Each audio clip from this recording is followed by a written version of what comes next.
This is Trend Following Radio, where great thinking comes alive.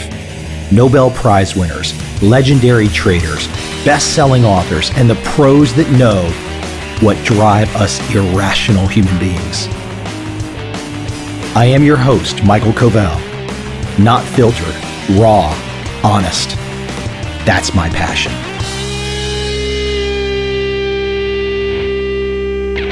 My guest today is Vineer Bhansali, his second appearance on the show. He brings a world of experience to the subjects of behavioral finance and tail investing strategies. He believes strongly that sustained portfolio performance comes from expecting the unexpected. That means hedging both left side or negative tail risks and right side or positive tail risks.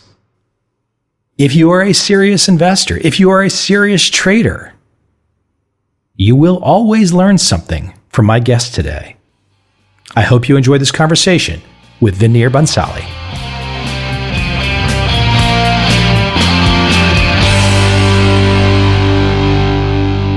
What are you up to these days? I've started my own firm. It's called Long Tail Alpha.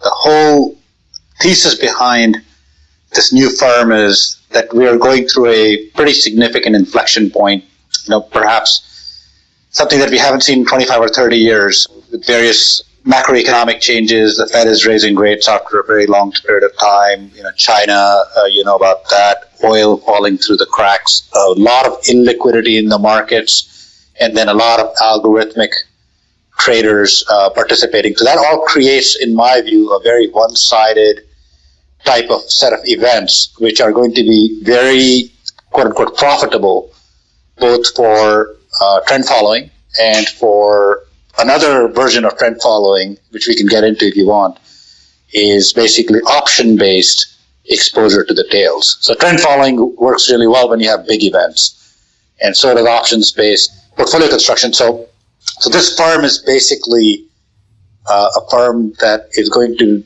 try to exploit value from the tails of the probability distribution. And not to give any press to your prior firm, but this is the second time you've been on my podcast. If people want to go learn about where you were and what you were doing before, they can. It's easily found on my podcast. Let me phrase it this way too. In many ways, I guess with that thesis, and I just watched The Big Short for the first time. I guess in many ways you're describing yourself, your firm, as looking at the current macro situation, not unlike Michael Burry was looking at the subprime market? Yep. No, it's similarities, and there's also some differences. My portfolio construction is a little less micro, even though I'll say I have done a few trades over the last few years, and I will continue to do them in very specific areas. Biotech comes to mind.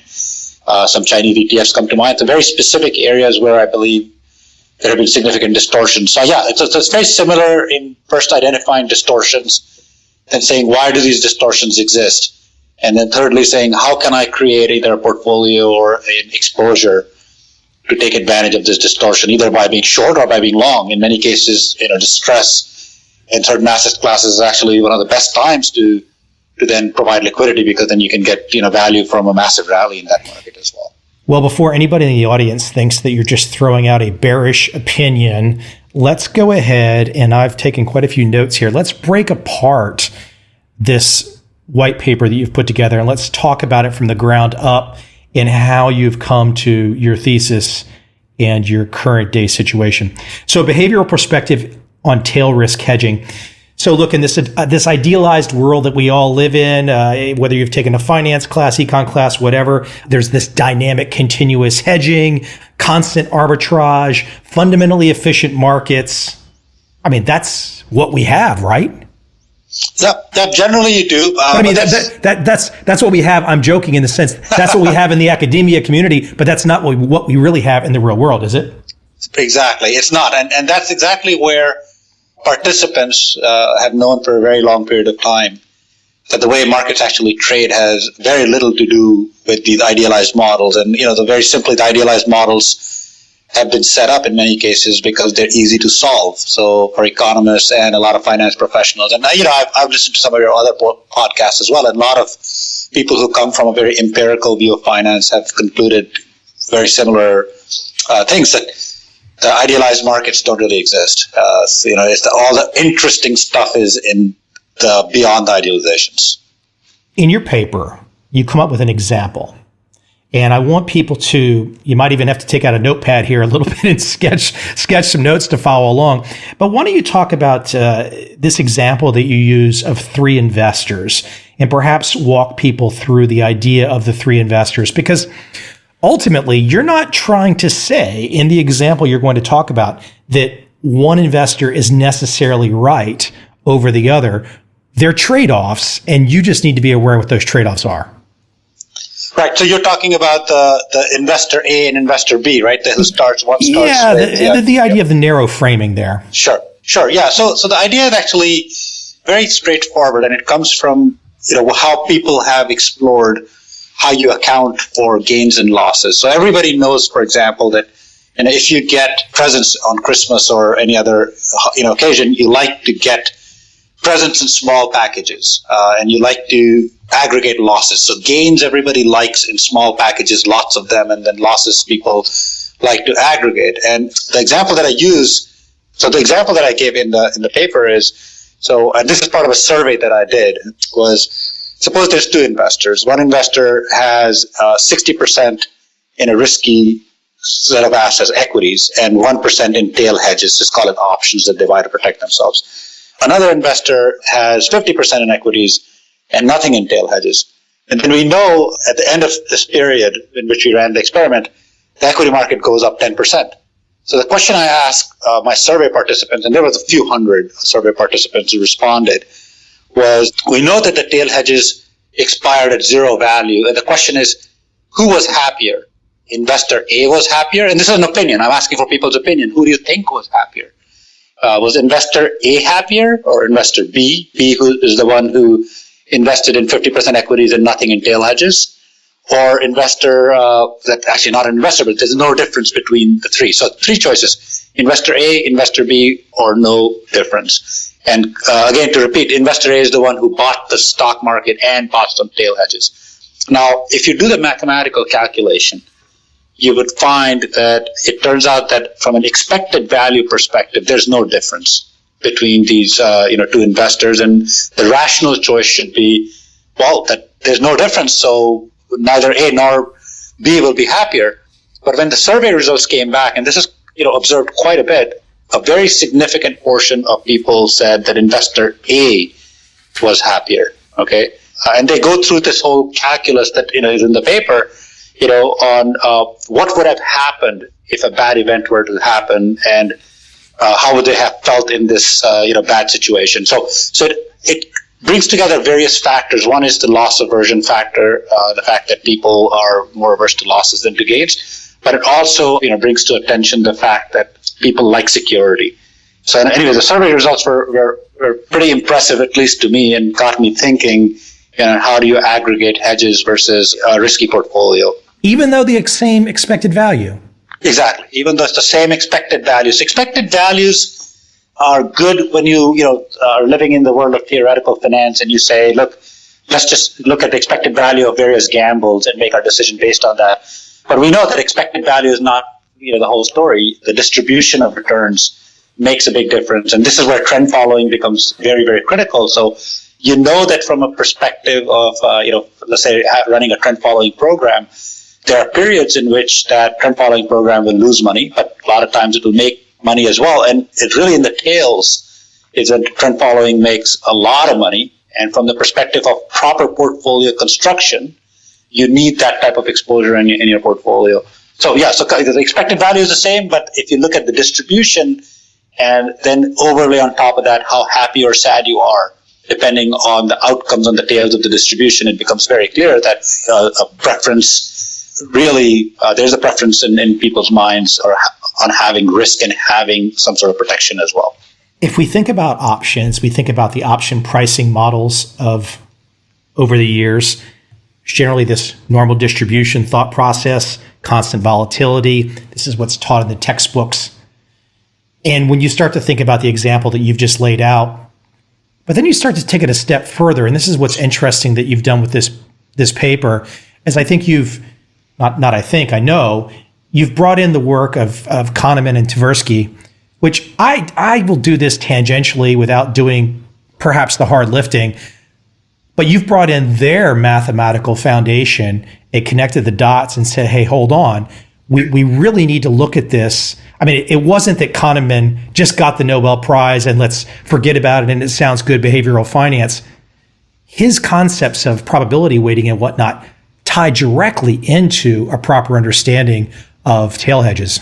Absolutely. And so this is very interesting. So if you think, for example, of your classic Black-Scholes type of model that people use for option pricing, they'll say, volatility, it's an assumption. It's not, I know the producers or the creators of the model don't think that volatility is constant. Volatility changes. And there's been various explanations into how to explain the skew. So if you go to the tails of the distribution, if you buy, for example, a very deeply out of the money put option, its volatility will be very high because the person who's selling that option is going to charge a very significant amount of premium to sell it.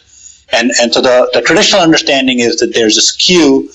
The skew, if it's very expensive, meaning the out of the money volatility that you have to plug into your Black-Scholes is very, very high compared to the close to at the money options, then that out of the money optionality is something that you should be selling.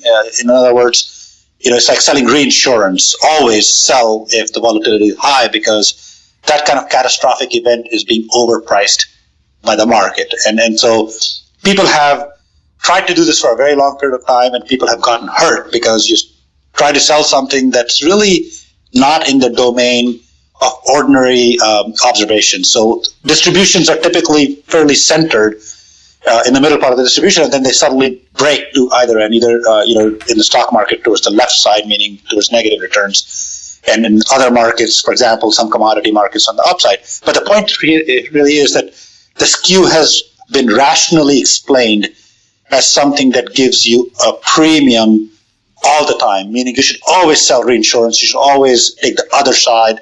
And again, bringing it back to trend following, the corollary is that you should always think of mean reversion. There's a very long school of thought that has existed for a long period of time that you should always buy cheap assets and sell expensive assets. The tails are something that you should quote unquote fade because that is not something that can subsist or last for a very long period of time. Now, what I did was I said, let's look at some very, very recent research in which these same options are priced with a behavioral model. So that's where your Kahneman and Tversky approach was brought in by a couple of researchers just a few years ago. And they applied a behavioral pricing model to option prices. Again, without getting into too much of the detail, what they find is that you can rationally, and I find, from my model that I created, is that I can rationally explain the existence of these tails in terms of these very persistent behavioral biases. So if people's behavior changes, let's say in the aftermath of the 2008 crisis or in the aftermath of the 1987 stock market crash, or maybe even because of what's going on in the last 2 or 3 weeks, this option price that's in the tails, it's not irrational at all. It might look irrational from the point of view of Black-Scholes, but it's actually very rational from the perspective of a behavioral option pricer. What that tells you is that if that behavior of risk aversion and behavior of subjective probabilities overweighting these fat tail events can remain in the markets for a long period of time, it can actually exceed the patience of sellers of insurance or the person who's selling these options to make a premium. As a matter of fact, it can actually put them out of business before they actually gain the premium. So you have to be very careful, and the framework I built is by saying that if you pay attention to behavior, what looks like a distortion is actually not a distortion at all. It's actually a very rational way of pricing options. To bring in some other examples to get people thinking here, in your work, you talk about natural catastrophe insurance. And what's interesting is that people will go ahead after a natural catastrophe and maybe buy more, or they'll feel this real need to kind of like really protect themselves even more after the disaster. even though the disaster itself is not necessarily a trend, so people will perhaps overpay. I wonder if I can make this similar, if I can draw a corollary to great trend following performance, and that so many people, after there's been fantastic trend following performance, after the tail event is the moment they then say, now I want to buy. Exactly. Yeah, that's right. So it goes both ways. I think there were some very interesting, I don't remember the name of the authors, but they wrote some very interesting papers on this exact topic. Is trend following itself mean reverting, or trend following is a trend in itself? So, trend following squared, they called it, I think. And so you see both kinds of behavior. You see people chasing trends because performance is good and they believe that you should get on the right side now. And there are also people on the other side who actually fade the trend following performance, and they say, well, trends have happened for a while, so take the other side because the trends themselves have to mean revert. My conclusion from this whole theory that I've observed and looked at is that rationally, inside of a classical finance model, you cannot justify either one of the two stances. You really have to think about what's happening to behavior. And if you are in a market where there's continuous meltdown and liquidity keeps falling, then indeed trend following can trend for much longer than you think. But on the other hand, and again, I'm talking like a two-handed economist now, if behavior is itself mean reverting, or there is a central bank or somebody else who comes in and tries to curtail the tails, then indeed you should be taking the other side of trend following. But it really very much depends on people's behavior and your extraction of what's driving that behavior. And that's essentially, you asked, Michael, the question, what does my firm do now? It really focuses on the behavioral aspects and says, how are those behavioral aspects distorting options markets and maybe even markets like the trend following market? You talk about this also about investors, and investors will constantly deviate from a good strategy. I mean, they'll deviate unless they're armed with a strategy, and that strategy has to pre-commit to an action. You have to be pre-committed to before it happens. So I would love for you to comment on that, and then maybe even in the context of oil. Because, I mean, when we look, it's hard to sometimes talk about the historical significance of an event while it's happening. But oil's been melting down since mid-2014. This is one of the most significant market moves in history. I mean, it's got to be. But I don't think the understanding of how one could participate in that. Everybody wants to talk about oil now, but they weren't talking about it, frankly, when those, pre-committed and armed with a strategy in early 2014, when they were taking action then, nobody was really talking about it. So we are square into the middle of the behavioral biases that you're speaking right to. Absolutely. And so I give a number of examples there. And this is actually based on some really excellent work by a Yale economist, Nick Barbaras. But what they showed, a couple of things there, which is, one is that both kinds of investors, both the rational value investors and the so-called irrational, but if you really look deeply enough, they're also rational trend followers, rational tail hedgers can exist, and the equilibrium can exist simultaneously. And that's what creates market dynamics. And the second thing is very critical is this idea of pre-commitment. So if you have, and the example that they gave in one of their beautiful papers was of a gambler going into a casino. And why do we get the situation in which somebody who's a winner in a gambling experiment, multi-stage gambling experiment, actually leave too early? So basically take their winnings and leave, exit when they're winning. The other side of it is a person who has a very good plan, enters the casino, and they know that if they start going down, if they lose money, at some point they're going to exit and cut their losses. So you have people who go in with a very good plan, but they don't then go and execute on the plan. And their paper shows in a very simple model, which is again based on behavioral finance, that this time inconsistency is completely rational. So you can go into a casino knowing that if you're down a whole bunch of money, you're going to quit. But as the situation evolves, you don't quit. You actually keep gambling. Or if you're a winner, you go in and say, if I win a certain amount, I'm going to quit. I'm going to take my profits, and you end up doing exactly the opposite. Or maybe you take your profits too early. This falls right into this domain of why trend followers, like you just mentioned, have done really well in the oil market. So the market meltdown started a couple of years ago, but you have people in this commodity market casino who are going in with a certain plan, but they cannot execute on that plan. But the person who's got either a trend following system or any system for that matter that is well thought out, for multi-period type of investment strategy actually does really well, because he or she knows that as long as the market is pointing in a particular direction according to their signals, they're going to stay short.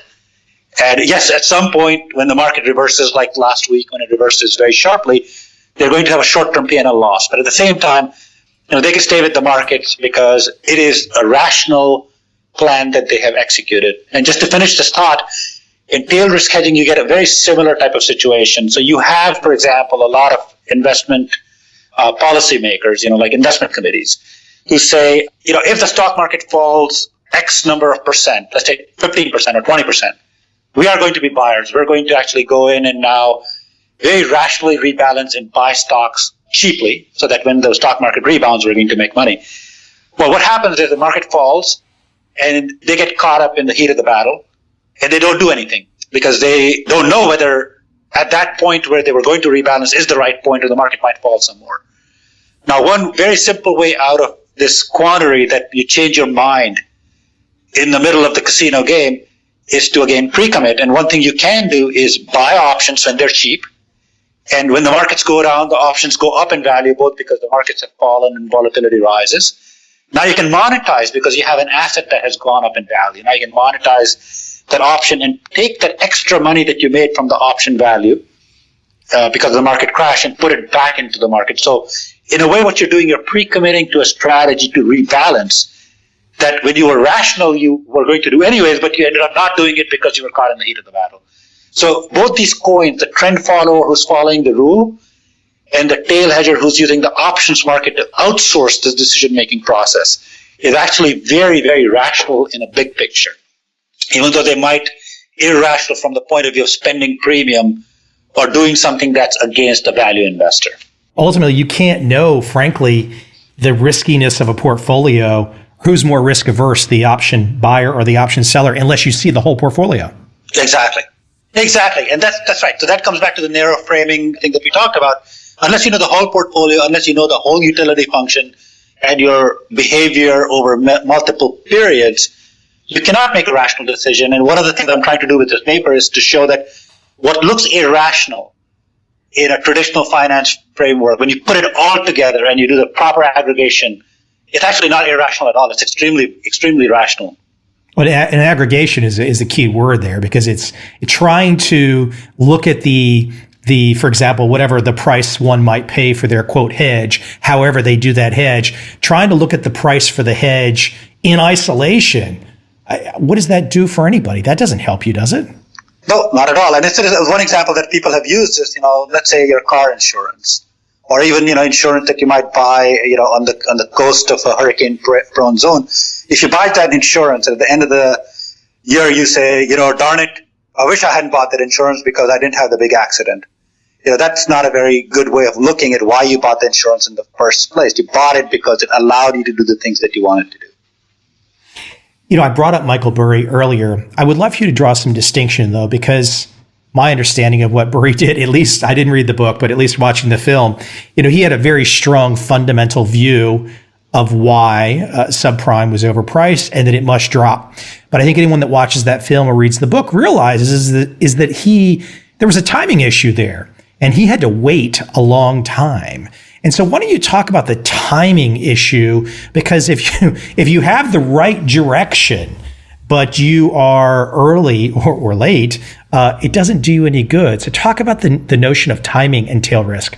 Yeah, absolutely. So this is where you have to be very open-minded in terms of how you construct a portfolio. So tail hedges are a way of getting protection on one side if the value of the options is cheap. And correspondingly, if you're buying something cheap, it doesn't time decay in an absolute sense as quickly.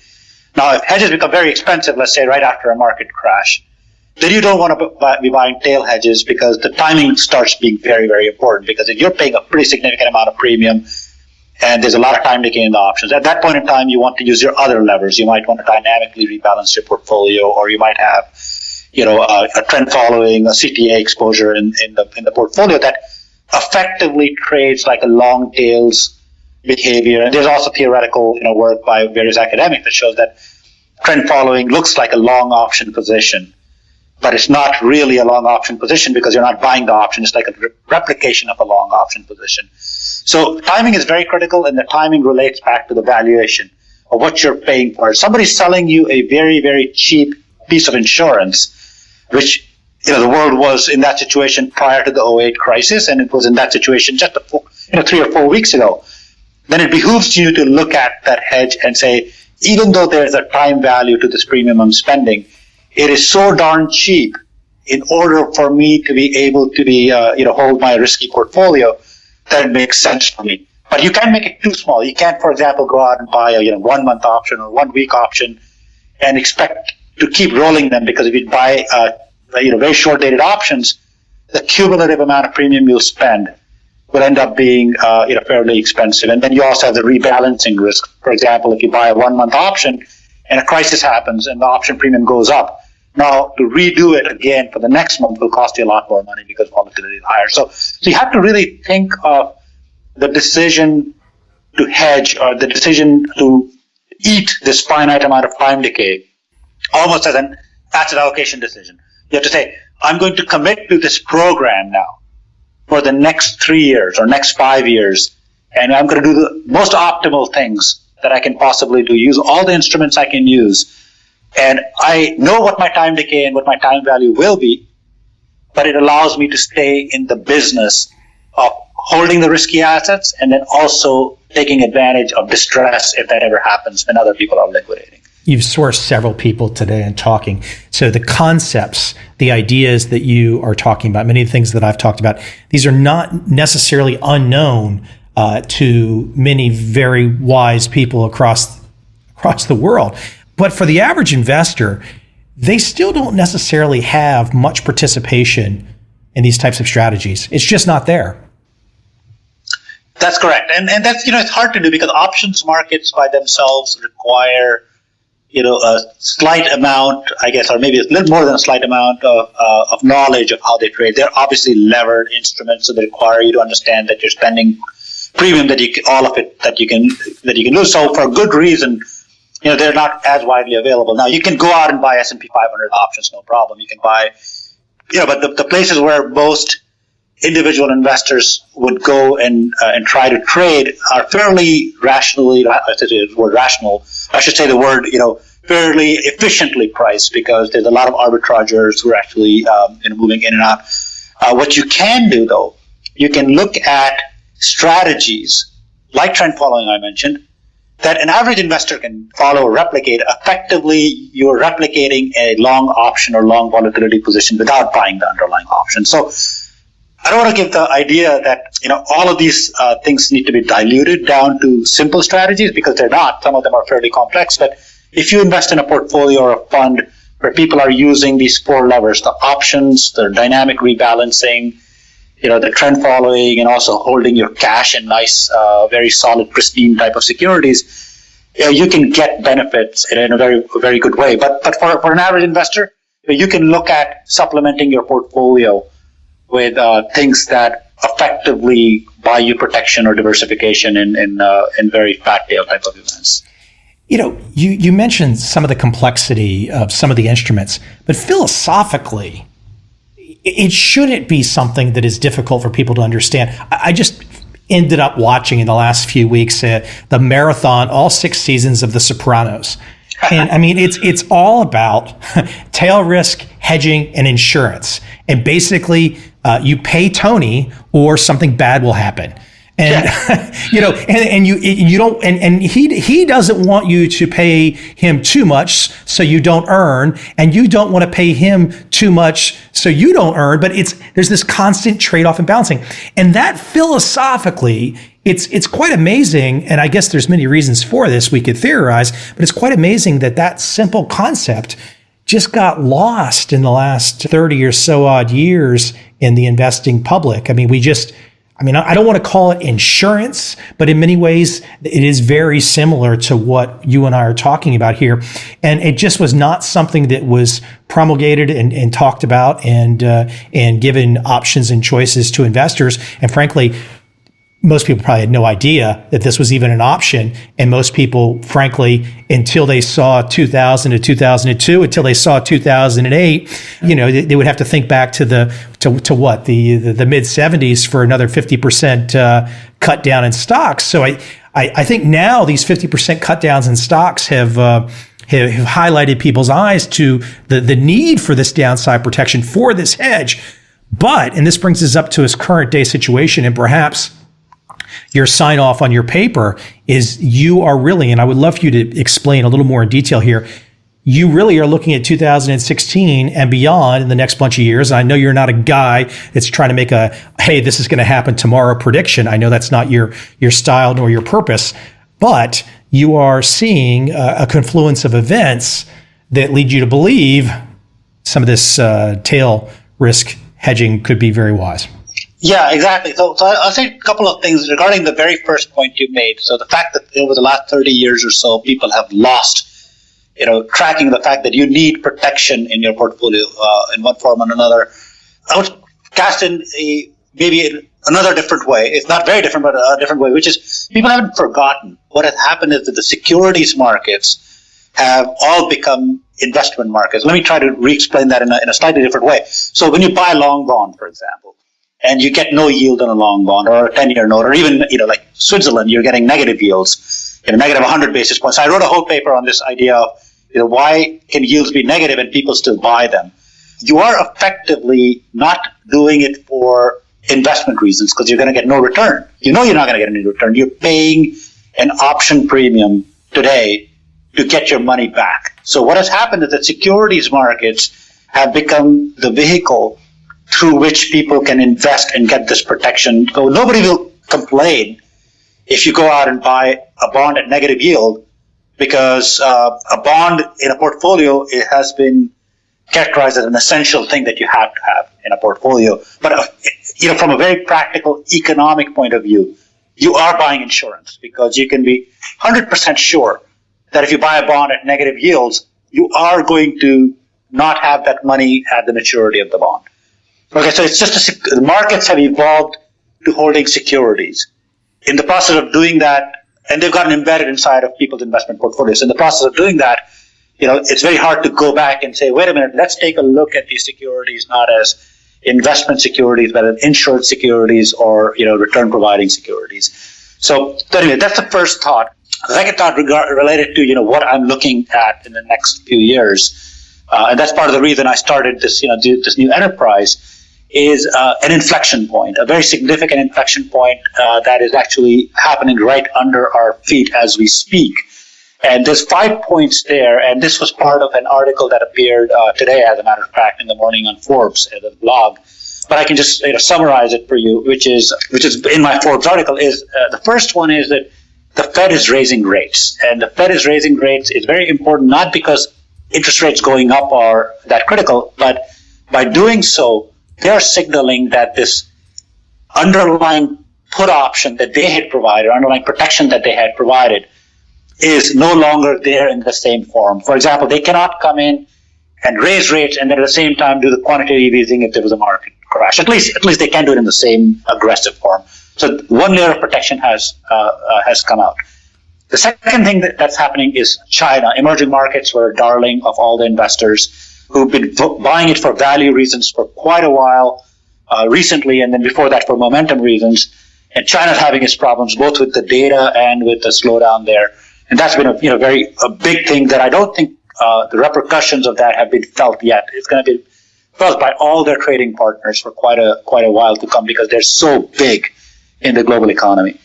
The third thing is oil. We already talked about oil. Oil has sold off very hard.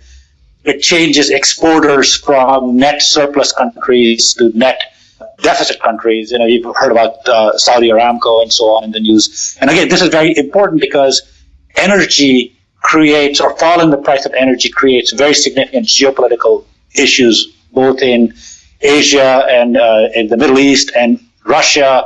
And the dynamics of how people and markets clear is going to get changed. The fourth one, very critical again, is the fact that algorithms in the marketplace have become very important. Both trend following algorithms, volatility targeting algorithms, risk targeting algorithms, and just high frequency algorithms. They're much bigger now than they've been for probably ever. And they deal in a very different way with markets. They don't deal with classical value type of approach to when is it cheap or when is it expensive. These algorithms are more momentum driven.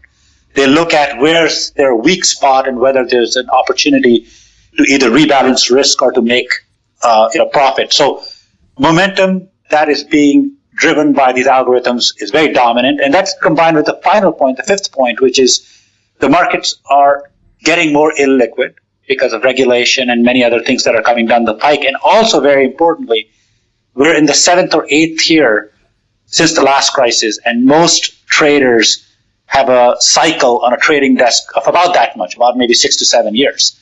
And so you have a lot of traders who are sitting on trading desks who've never seen either a Fed raising rates or dealing with a big bear market. And they're not going to be able to know how to trade a very significant, very volatile market, whether it's on the downside or the upside. So you put these 5 things together, and to me, it looks like we're headed towards some very interesting times where I believe tail risk hedging and some other strategies that we discussed will become relevant for investors' portfolios. One last question, Vineer, off everything you just talked about. So you just laid out a case with 5 different pieces. 3 of those I would call, from my perspective, kind of fundamental factors, 2 structural, the structural being the algo trading and the illiquid markets. But you did lay out some foundational thinking on oil, China, and rates. Now, we all know everything we possibly can think about oil, China, and rates could change. It could go another direction. In terms of your strategy, what will happen if your thesis for oil, China, rates, if it doesn't materialize? Obviously, it's materializing right now, but if it goes in a different direction, let's say things bounce back to where they were quickly or something to that effect. Your strategies, the style of trading that you're employing, how will you unfold in that scenario? Yeah, so our strategy that we're looking at is not just always buying protection. As I mentioned, that's a very expensive way to generate returns because volatility does rise. So it actually, the other side of it is at some point, and this comes back to our original behavioral argument, at some point markets overshoot. And markets usually tend to overshoot more than they tend to, go to an equilibrium in a nice, friendly way. So once they overshoot, there's stuff that becomes expensive because behavior goes to extremes. So the skew that we talked about before, where skew is rational, actually becomes irrational even by, a behavioral model's perspective. And in that kind of environment, you are actually set up or positioned, and in some markets actually already happened in the last couple of weeks, we're set up to actually take the other side, meaning you become a provider of that liquidity. You become a provider of the sale, the sale of the insurance. I'm completely cognizant of the fact that markets can turn around and go back to, an equilibrium. And that's part of the reason why the way I look at things is not in terms of either or one directional behavior, which is the markets always have to fall or markets always have to rally, but is to put in context, where's the valuation, what signals are you getting, and what kind of objective framework and model can you build such that without even putting on your macro forecasting hat, you can try to generate a positive type of portfolio performance in any one of those situations. So I'm on both sides, I guess, of the argument, depending on valuation. And all I'm doing here is bringing a framework which brings in people's behavior into the center of saying how you should be pricing the relative value or the richness or cheapness of these asset classes. Vineer, I love having you on. You always educate me, and you're very clear on your thinking for a extremely complicated subject. There is a little bit of math involved for laying out the foundation for why all these pieces fit together. I highly implore people to check out your white paper on the subject. Where is the best place for people to go to check out you and your new firm? So the new firm, very appropriately to what we just discussed, is called Long Tail Alpha. Long Tail Alpha. So www.longtailalpha.com, and there's a set of references there. You can go at the website and check out what we do, all the things I talked about. And then some of these papers are, actually most of these papers, including this one, is available in the public domain. So you can just Google a behavioral perspective on tail risk hedging, and it's also in the Journal of Investing. I'd be happy to send you a copy if you want to post it on your website as well. That'd be great. Sir, thank you. Hopefully we can do it again in the future. Thank you very much for your time, and to your listeners for listening to this complicated topic, Michael. Thanks, Vineer.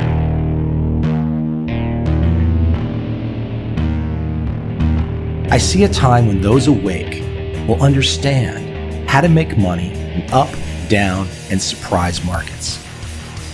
Whether new trader or experienced, college student or financial advisor, protecting against a crash or just trying to make a lot of money, trend following offers everyone an answer in uncertain times. To get started immediately, send me an email, michael@covel.com. I will send you the right trend following steps to take along with my free video. But if you want to buy and hold, trust the government and trust Wall Street, this is absolutely not for you.